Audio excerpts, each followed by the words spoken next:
Bonjour, je suis l'auteur de Biblio7, un jeu illustré par Julie Gruet et édité par Collective Adventure. C'est un jeu compétitif pour 1 à 4 joueurs et joueuses à partir de 8 ans pour des parties d'environ 20 minutes et je suis très content de vous le présenter aujourd'hui. Le but du jeu est d'obtenir le plus de points d'inspiration en créant votre bibliothèque. On a 3 manières de marquer des points d'inspiration.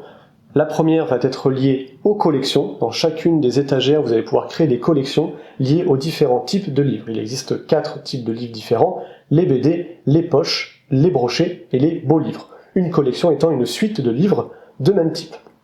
La deuxième manière de marquer des points sera liée aux bibelots. Il y a différents bibelots, il y a un barème également conçu pour les bibelots, et donc plus vous aurez de bibelots, plus vous aurez de points, ou presque, puisqu'avoir trop de bibelots va déstructurer votre bibliothèque. La dernière manière de marquer des points sera liée aux tendances avec les différents genres ici représentés. Nous avons ici 3 points pour chaque ensemble de horreur et de fantasy dans la bibliothèque, et les ensembles de polar, romance et contes font également 5 points. Dans cet exemple, les livres de science-fiction et les classiques ne rapporteront aucun point.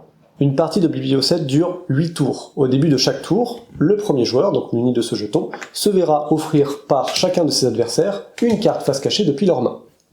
Une fois qu'on a reçu les cartes, on les révèle, et le premier joueur va pouvoir choisir l'une de ces cartes qu'il va pouvoir placer adjacente à une autre carte de sa bibliothèque orthogonalement. Les adversaires à qui je n'ai pas récupéré la carte devront récupérer celle-ci et la jouer obligatoirement dans leur bibliothèque. La personne en revanche à qui j'ai pris la carte va pouvoir jouer une carte dans sa bibliothèque mais depuis sa main. L'autre possibilité, c'est que aucune des cartes jouées par mes adversaires ne m'intéresse. Dans ce cas-là, je peux jouer directement la carte face cachée depuis la boîte à livres, mais c'est risqué parce que je ne sais pas ce que c'est avant de l'avoir révélé. Une fois que tout le monde a joué sa carte, le jeton premier joueur est passé au joueur suivant. On enchaîne ainsi jusqu'à arriver au 8e tour. À la fin du 8e tour, on compte les points, et la personne qui a le plus de points d'inspiration remporte la partie. Vous l'aurez compris, Biblio7 est un jeu dans lequel la donne de cartes est subtile, car la seule manière de jouer depuis votre main est de proposer à votre adversaire une carte qui l'intéresse, sans pour autant lui offrir trop de points. Il existe également une variante pour 2 joueurs dans laquelle la donne est différente. Votre adversaire vous proposera 2 cartes, une face cachée, une face visible. Si vous choisissez de jouer la face visible, il devra jouer la carte face cachée. Si vous choisissez la carte face cachée, il devra jouer la carte face visible.